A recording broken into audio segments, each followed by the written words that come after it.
Solution is always in Karma.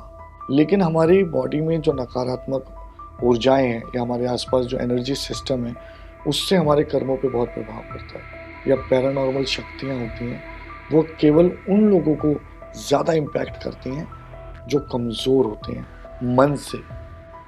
Religion is a support to life, solution exist in karma. मैं हमेशा से ये बात जानता हूँ और सोचता हूँ कि जिस तरीके से हमें रिलीजन परोसा जा रहा है वो हमारे जीवन को और हमें कर्महीन बनाता है। रिलीजन आपको सोल्यूशन की तरह परोसा जा रहा है जबकि सोल्यूशन हमेशा से कर्म है। हमारे शास्त्र, हमारे वेद, पुराण, सब जगह एक ही बात कही है। भगवान श्री कृष्ण ने गीता में भी ये कहा है कि कर्मण्येवाधिकारस्ते मा फलेषु कदाचन मात कर्म फल हेतुर्भुः मा ते शंभु तव कर्म। मतलब कर्म ही जीवन है।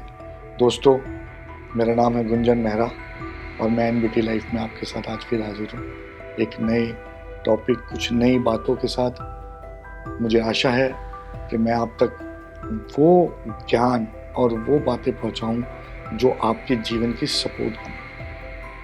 तो मैं बात कर रहा था रिलीजन की और मैं बात कर रहा था कर्मा की। तो कर्मा को लेकर हम ये सब तो आजकल बहुत ऐसे ट्रेंड में भी है ना कि Karma Karma Karma is this, Karma is this, बहुत कुछ हम डायलॉग भी मारते हैं, कर्मा ये है, कर्मा वो है, कर्मा वो है। क्या हम कर्मों को सही तरीके से पहचानते हैं? क्या हमारे आसपास जो एनर्जीज हैं या हमारे अंदर जो एनर्जीज हैं वो कर्मों के साथ पूरी तरह अपना तालमेल बिठा पा रही हैं? तो ये सब क्या है? क्या है कर्मों का एनर्जी के साथ तालमेल? आइए बात करते हैं। तो जैसे कि मैंने पहले बताया कि solution is always in Karma. समाधान हमेशा कर्मों से है।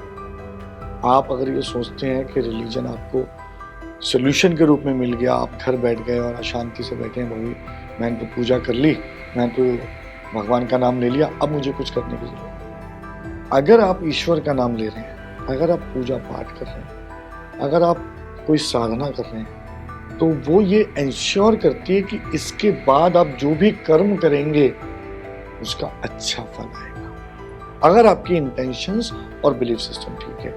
लेकिन हमारी बॉडी में जो नकारात्मक ऊर्जाएं हैं या हमारे आसपास जो एनर्जी सिस्टम है उससे हमारे कर्मों पे बहुत प्रभाव पड़ता है। सपोज अगर हमारे आसपास बहुत नकारात्मक ऊर्जा है और हम बार बार उसको ग्रहण कर रहे हैं, उसे ऑब्जर्व कर रहे हैं, तो हमारे कर्मों में नकारात्मकता दिखनी शुरू हो जाती है और एनर्जीज जो हमारे आसपास हैं उनका हमारे कर्मों पे प्रभाव पड़ता है। अब ये दो तरह की एनर्जी होती हैं। एक एनर्जी वो जो हम लोग अपने आसपास के लोगों और वातावरण से ग्रहण कर रहे हैं। सपोज कहीं बहुत गंदगी है या बहुत अलग तरह की स्मेल आ रही है या हमें बदबू आती है, हम कहते हैं यार यहाँ तो हम लोग अच्छा फील नहीं कर रहे, तो उस माहौल में हम चाहकर भी अच्छा इंटेंशन और अच्छे कर्म डिलीवर नहीं कर पाते। या हमें कुछ ऐसे लोगों की संगति मिले जो हर बात में नेगेटिव हों और हमें नेगेटिविटी दें, उसमें भी हम लोग अच्छी बातें या अच्छे कर्म डिलीवर नहीं कर पाते। तो ये एनर्जी ऐसी है जो बहुत हद तक हमारे कंट्रोल में है। You are choose people to talk, choose places to visit, choose उस जगह को चयन करो जहाँ पर आपको रहना है या जहाँ पर आपको समय बिताना है। अगर आप गलत जगह गलत संगति में हैं तो आपके कर्मों पर उसका प्रभाव पड़ेगा, और अगर आप गलत कर्म करोगे तो आपके जीवन में, आपके भविष्य में और आपके परिवार को वो सब चीज़ें भुगतनी पड़ेंगी जिसके वो हकदार नहीं है, क्योंकि आपने वातावरण से या माहौल से प्रेरित होकर, गलत एनर्जी से प्रेरित होकर एक गलत कर्मों का वो करा है। लेकिन दूसरी एनर्जी जिसकी जैसे हमने हमेशा से बात की है, पैरानॉर्मल एक्टिविटी या कोई ऐसी स्पिरिट हमारे आसपास है जो हमारे वश में नहीं है और वो अगर हम पर हावी हो रही है तो उसका इम्पैक्ट क्या आएगा, उसकी वजह से हम कैसे नेगेटिव कर्मों की तरफ चले जाते हैं। देखो, हमेशा से ये माना गया है, जैसे साइंस में कहते हैं ना, इम्यूनिटी का बहुत बड़ा रोल है। तो जो इम्यूनिटी जिसकी कमज़ोर होती है उसको बीमारियां जल्दी पकड़ती हैं। ऐसे ही ये जो नेगेटिव स्पिरिट्स होती हैं या पैरानॉर्मल शक्तियां होती हैं वो केवल उन लोगों को ज़्यादा इम्पैक्ट करती हैं जो कमज़ोर होते हैं मन से। जिनके ईश्वर भक्ति या साधना उतनी स्ट्रांग नहीं है, उसकी वजह से आपके कर्मों पर बहुत प्रभाव पड़ता है।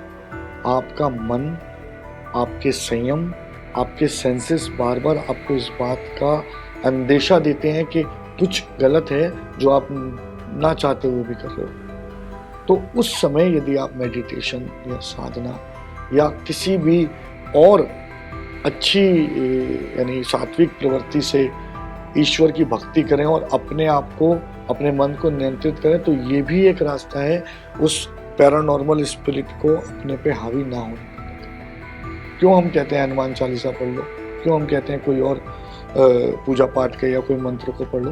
उसका रीज़न यही है कि अगर हम अपनी आत्मशक्ति को बढ़ा रहे हैं तो वो हमें नेगेटिविटी से दूर करती है। धन्यवाद दोस्तों।